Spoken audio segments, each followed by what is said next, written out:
আল্লাহ একদিন আজরাইলকে জিজ্ঞেস করলেন, হে আজরাইল, বনি আদমের রূহগুলো তুমি কবজ করেছো, দায়িত্ব তোমার। হে আজরাইল, তুমি আমারে জানাও না ওই বনি আদমের মধ্যে কোন কোন রূহ কবজ করতে তোমার অনেক কষ্ট হয়েছিল। আজরাইল জানায়া দেয়, হে ও দয়ার মালিক, বনি আদমের মধ্যে দুইটা রূহ কবজ করতে আমার অনেক কষ্ট হয়েছে। কোন দুইটা রূহ?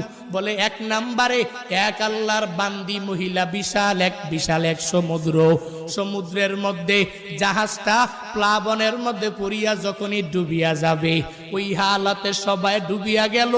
এক প্রেগনেন্ট মহিলা, গর্ভবতী মহিলা কাঠের মধ্যে বসা, একটু পরেই এই মহিলা একটা বাচ্চা প্রসব করবে। তোমার কুদরতের কারিশমা, ওই কাঠের উপরে আল্লাহর বান্দির একটু পরে প্রসব হয়ে গেল।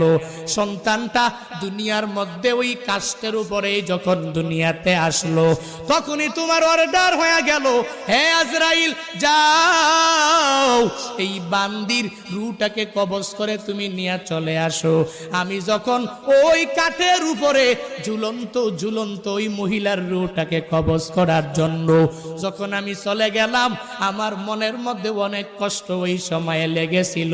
কারণ কি আল্লাহ জানেন না?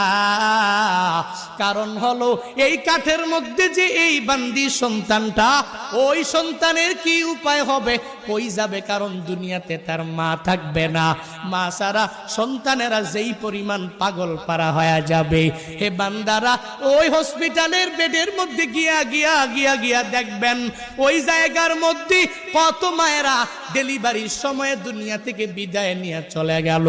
সন্তানেরা কত কষ্ট করে লালিত পালিত হয়ে গেল, কারণ দুনিয়াতে মা নাই। মা ছাড়া সন্তানটা দুনিয়াতে টিকে থাকতে পারে না।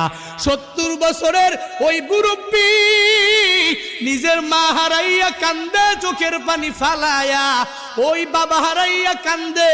কারণ বান্দা তো জানে আমার নাতি নাতনির অভাব নাই, এই দুনিয়াতে আমার ছেলের অভাব নাই, এই দুনিয়াতে আমি সব কিছু দুনিয়াতে পাইয়া গেলাম, এখন আমার কোনো কিছুর অভাব নাই।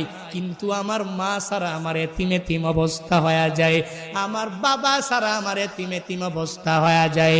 সন্তানটা বড় হয়ে গেল, এরপরেও মা ছাড়া চলতে পারে না। মা যার নাই, মনে হয় ঘরের মধ্যে কোনো একটা নাই।